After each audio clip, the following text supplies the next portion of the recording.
Hello, everyone, and welcome back to the WBA Canada YouTube channel. Today, I'm joined by Louis Bent, the runner of the Baggies Podcast. Louis, how are you doing today? I'm great, Baden. It's good to be back. How are you? Good. Now, before I came to England, we started a series, and it's been a long time, so people may not remember it, of naming our favorite players from the Albion based on kit numbers. Now, last time off, we finished at number 20. And of course, we went with Romelu Lukaku. So it's only fitting to start where we finished and go to number 19. I'll go first, just like last video. And then, Louis, you can give your sort of opinions. And then you can give your number 19. And we'll carry on from there. All right, here we go. So without a further ado, I'm going to go number 19 with Jay Rodriguez. One player who, for Albion fans, the season that comes to mind is the championship season, 2017-18, scored 22 goals alongside his strike partner, Dwight Gale. And overall, who may or may not be mentioned later in this video, of course, Baden. Potentially. He's got potential. He's definitely got potential. And he was just a force that year. So that's my pick. Louis, what do you remember about Jay Rodriguez? Well, I agree. He's also my little pick for number 19.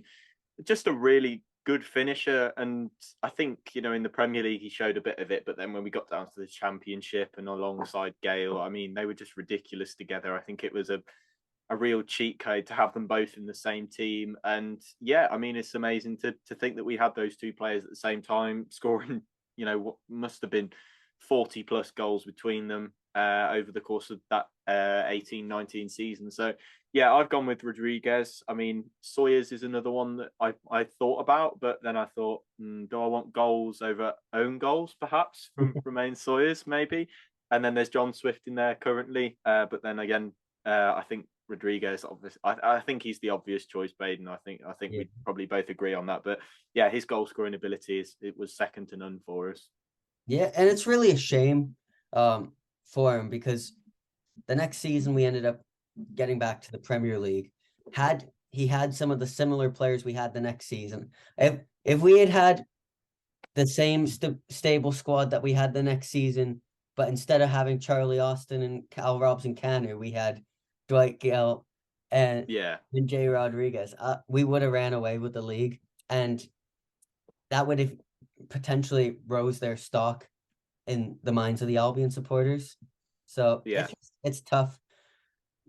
But at the end of the day, he did a great job with the time that he had. And like you said, a great finisher. So number 18, I'll let you go for this one. I think we're very much aligned, probably. Again, there's a couple of candidates for me. I was toying with Conor Gallagher for his loan spell at the club, but a rather niche pick, I think, for both of us was Morgan Amalfitano, who I think will predominantly be remembered for his goal at Old Trafford against Manchester United, where he dribbled through most of the Man United team and then sat down David De Gea and chipped it over the top of him. So yeah, I think just for that moment alone, I think he deserves to be my favourite player with number 18 on. What was your reasoning for him, Baden? Like you said, well, first of all, I should say my best friend is a Manchester United supporter. So in that reason that's enough for me, because every time we talk Albion versus United, that moment always does seem to come up. But more so than that, he was just such a tidy, clever player, like very good with the ball at his feet, good at getting into the box, always dangerous with the ball. And it's the type of player, it's a shame he didn't last longer at the Albion, because I think he could have been a great Albion player. But from the time we saw from him, he just showed so much technical ability. And let's not forget the time that was. Yes, Manchester United as a club were struggling, but David De Gea was considered to be one of the best keepers in the world, and he sat him down like he was a school child. So Just absolutely amazing play. The other name that came to mind for me was Saido Berahino, a player who scored a whole bunch of Albion goals, 23 Premier League goals for the Albion. But I think the sourness of the situation that he left pushed me away and made me pick Morgan Amalfitano. Yeah. Because, fair enough. So number 17, now I've gone with Graham Dorrans. And I'll tell you what, Graham Dorrans might be one of the most underappreciated Albion players of all time, in my opinion. Very good midfielder. He had this quality. Some players just have that, and even to an extent, almost like a Chris Brunt-esque, just to score these long shots that probably shouldn't be going into the net. But just that quality from him was just absolutely amazing. A couple goals come to mind. There's one, weirdly enough, that comes to mind.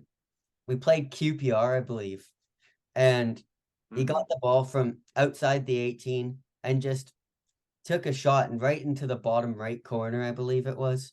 And that really just showed how good he was, because he could do that, which is not a talent that many players have. Yeah, he had that ability to score long shots, and for a club who, particularly in the Premier League, struggled to score at times, having a player to do that is amazing to me. Yeah. So who have you picked, Louis? I've gone for a slightly different approach. I've gone for a current player. I've gone for Super Jed Wallace. I've taken to him, really taken to him. Really pleased with his not only his on the pitch performances, quality of his crosses, but also his off the pitch kind of attitude. He seems like a real leader. Seems like a Chris Brunt figure, as I mentioned to you before starting Baden. I think a real leader. I think he strikes me as and a really good club man as well. You could see him doing a lot of. I think he organised a children's toy collection before Christmas. Well, he prompted the organisation of that with some of the other players. So I think, he's got all the right characteristics, and I think I could see him becoming a captain over the next couple of seasons. Obviously, Dara O'Shea's doing a decent job with that at the moment, but I think I could see Wallace being thrust into that kind of leadership role. I've been really pleased with him. So he's my favourite. I like Graham Dorrans, but I think I'm probably in the recency biased table at the moment, because I'm enjoying watching Albion, enjoying Corberan ball. So I've gone for Jed Wallace. I believe he's the only current player I've got, sort of on this list. I've got one of them as a bit of a note, but my actual pick, he's the only current player on this list. So Jed Wallace, I think he's been lovely this season. I've enjoyed watching him. So he's my favourite number 17 at the moment. Yeah, I have to agree with you there. He to me, he's everything that fans want from a player. He, on the field, he's very direct. He does what he needs to do. No nonsense type of player. Always tries to get that first time ball in, get the early ball. Always wanting to go after the defenders. It's the type of player you want to see play for your club. And of course, like you touched on, off the field, I even look at the videos. The Albion have released a few, the Christmas video and a couple in the preseason. His sort of bromance, if you will, with Taylor Gardner-Hickman is nothing short of comedic gold to me. So he's been everything and more than what we wanted, particularly in the times before Corberan, when we were struggling. He was showing his class even then, but now all of a sudden, with everybody else going along with him, it makes him look 10 times better as well. Yeah, absolutely. He's been terrific, and I've loved watching him. So I can see why a lot of Albion fans are taken to him, and see why lots of the younger players like Taylor Gardner-Hickman are starting to kind of look up to him and see him as a bit of a mentor as well. Yeah, definitely. So we move forward. Number 16. I think we both have the same player here. So I'll just say it. Dwight Gale is our number 16 pick. Yeah. just put it simply, great goal scorer. Just like Jay Rodriguez did earlier, we spoke about him. That year that we nearly got promoted to the Premier League, 24 goals, not something you see from an Albion player every single day. So, um, just amazing, amazing to see. And you know, you just gotta do that. Absolutely classic celebration to go along with it. What do you remember about Dwight Gale? Dialing G for goals, I think, is the main thing I remember. But yeah, just a really, really sort of born poacher and goal scorer in the penalty area. Against Stoke, I think was my favourite goal of his, where he kind of, I don't even know what to call that kind of skill move. Kind of dragged it past the defender, then sort of fake shot the goalkeeper and sat the goalkeeper down and passed it into the net. So yeah, I think that's my favourite kind of moment from Dwight Gale. But he's just brilliant. I can see why fans were kind of clamouring to get him back after the form he showed, but at the moment with Stoke, he still hasn't scored his first Stoke goal yet. So maybe that was probably a good decision to leave that where it was. But we can still look back with those fond memories of him. Yeah, he's just terrific goal scorer. I mean, yeah, I just love watching him week in, week out with Rodriguez up front. They had a great relationship. So yeah, definitely my number 16, just in front, just picked Victor Anichebe to the post for me. Aidan, I know you're a fan, but yeah, Dwight Gale was brilliant. Yeah, Victor Anichebe wasn't he didn't even cross my mind. Um, we move to now 15, and Louis, I'll let you take your pick here. Well, I didn't have him on the list until you reminded me that he wore that shirt number, but I went for Harvey Barnes. I initially had Charlie Austin and Sebastian Pocagnoli on my list, who are not staple names in most Albion households, but Harvey Barnes had that great half a season and still stand by it today. If he stayed for the full season, that we would have gone up that year. In 18-19, playing behind Gale and Rodriguez, of course. So yeah, shame he had to go back to Leicester. I was very, very upset on that day. But yeah, I mean, he's gone on to prove himself as a Premier League player. So what more can we ask for as Albion fans to go and watch him be a decent player? But yeah, I wish he stayed. I think we'd have got promoted that way. Yeah, I've gone a little bit older, Great Escape era. So we were barely born at that time, to be fair. I've gone for Kieran Richardson. Um, and simply because it was a tough time for our football club at that time. Whenever you're close to a relegation battle, if you can bring someone in January who can help and is a big factor in you staying up, that player can't be overlooked. And we loaned in Kieran Richardson from Manchester United in that year, and he made an impact, and he was a big part in the turnaround. Yeah. So, short-winded answer, but that's simply why I've picked him as my number 15. And now we'll move to 14. For me, I've gone for Connor Townsend. To me, it was slim pickings, this number. We haven't had an awful lot of 14s. No. Currently, we got Jason Malumbi, and as those videos being filmed, we're just seeing a Jason Malumbi masterclass on Monday. But for me, Connor Townsend, considering we didn't pay an awful lot of money for him to bring him in from Scunthorpe, and for him to come into the squad and be a regular, even still, he was a regular in the Premier League when we were there that one year.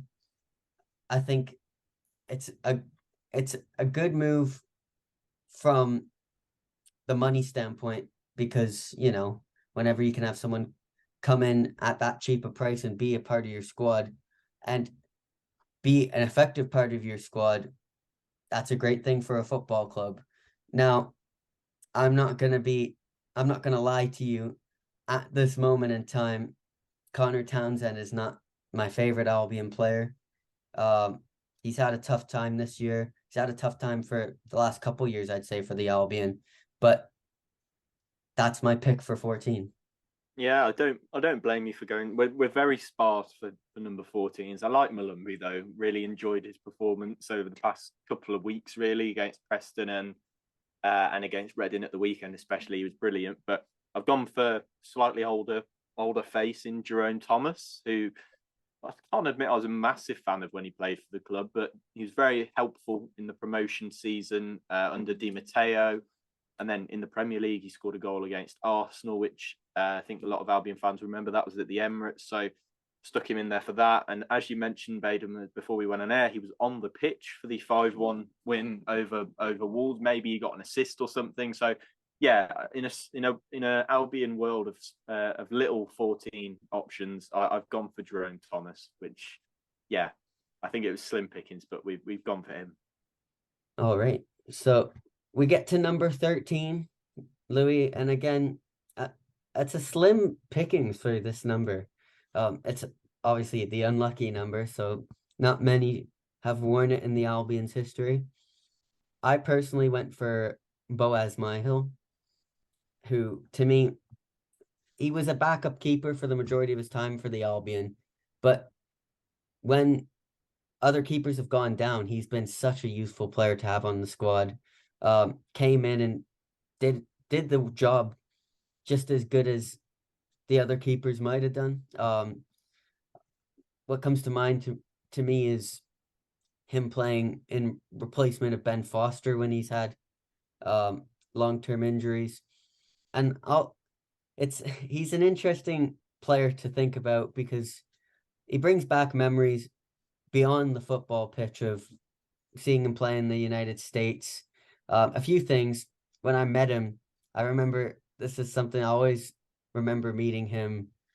My sister stepped on his toe, and accidentally, I should add, but I remember him saying, "Oh, my toe, you've stepped on my toe." And when that we had a picture with him, you can tell that it's that feeling of when you stub your toe, like he's smiling through the pain.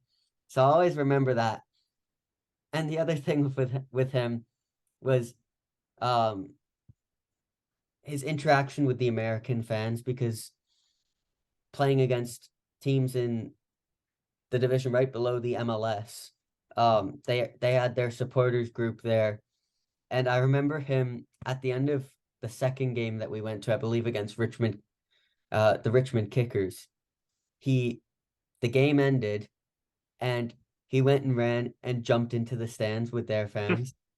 Wow. So that's one thing I'll always remember with him. But that's my pick for 13. Louis, I'll give it over to you.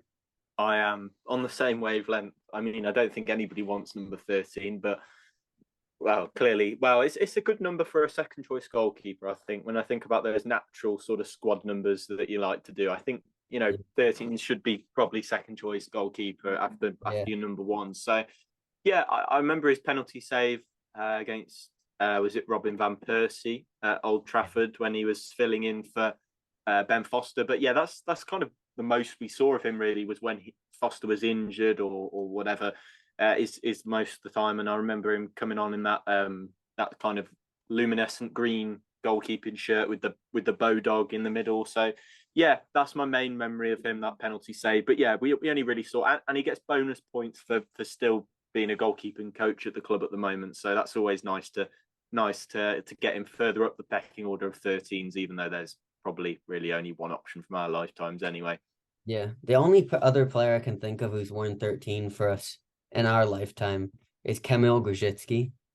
I suppose he has, yeah. Because we brought him in the year we got promoted, and I remember him wearing 13. But other than that, yeah, not a memorable spell though from Kamil Grzycki, I must say. Yeah, you bring up the right point there. I mean, there's certain numbers in a squad that are certain players, and a goalkeeper is sort of a weird squad player where you can only, as a goalkeeper in my mind, there's only probably about 3 or 4 numbers. Yeah. Obviously 1, 13 maybe, 12 maybe, 25. Yeah, I like a good 20, a 1, a 13, and a 23. If I'm doing it on Football Manager, that's how I tend to play things. Maybe 26. And well, right now I'm 24. Alex. Yeah. Brilliant. All right, we'll go to the last number of our video today, and one for me, which was again a walk in the park. But Louis, I'll throw you over to number 12. And who have you picked? I've picked Mateus Pereira, the magician who I hear is on his way out of Al Hilal from quickly just in between our little break in our Zoom meeting, deciding to go walkies. I was just seeing that Mateus Pereira is close to leaving Al Hilal, which is a shame. Possibly a return to the Hawthorns on the cards if he agrees to play for nothing. That'd be nice. But yeah, I obviously love Pereira, but I also love Daryl DK. It's worth. I just want to get my little sprinkling of Daryl DK love in there after his goal at the time of recording in the last game against Reading. So yeah, I love Mateus Pereira. I think he was the real key factor in getting us promoted and giving us a fighting chance of staying up the following season. So yeah, Pereira, absolutely brilliant. But I've put DK as a little close second for me because I am a big fan of him. What about yourself, Baden? I'm assuming you've gone similar. I have indeed gone for Mateus Pereira. I mean, I think that in our lifetime, there's only one choice. A few things come to mind.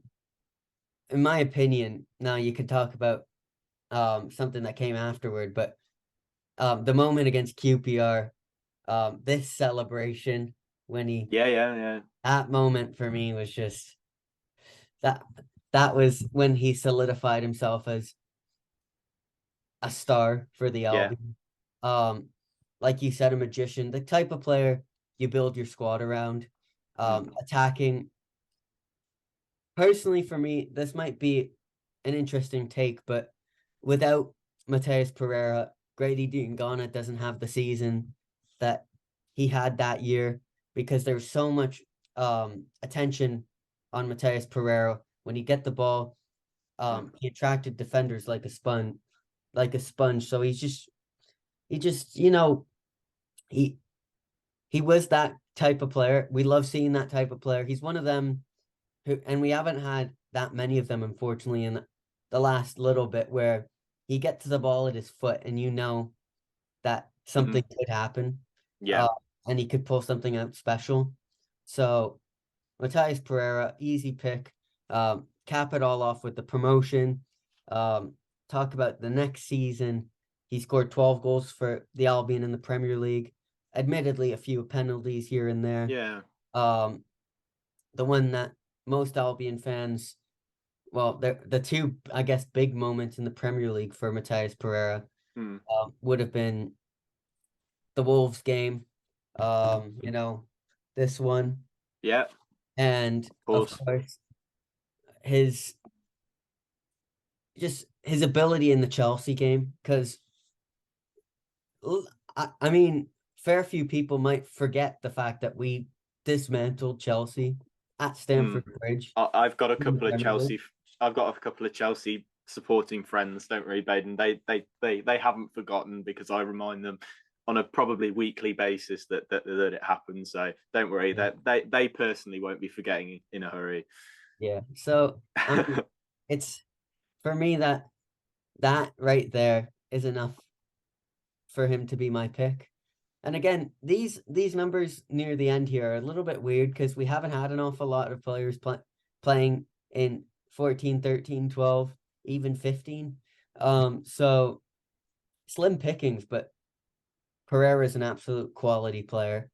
So yeah, so we'll wrap it up there, guys. We go to from 11 to 1 is the next and last video in this series. Should be an interesting one. So I want to thank you, Louis, for coming on today, giving your expert opinion. My pleasure. Yeah. Hopefully we can keep this momentum going that we've had this since Carlos Corberán has come in. Thank you, and thank you everyone for watching. Have a good day.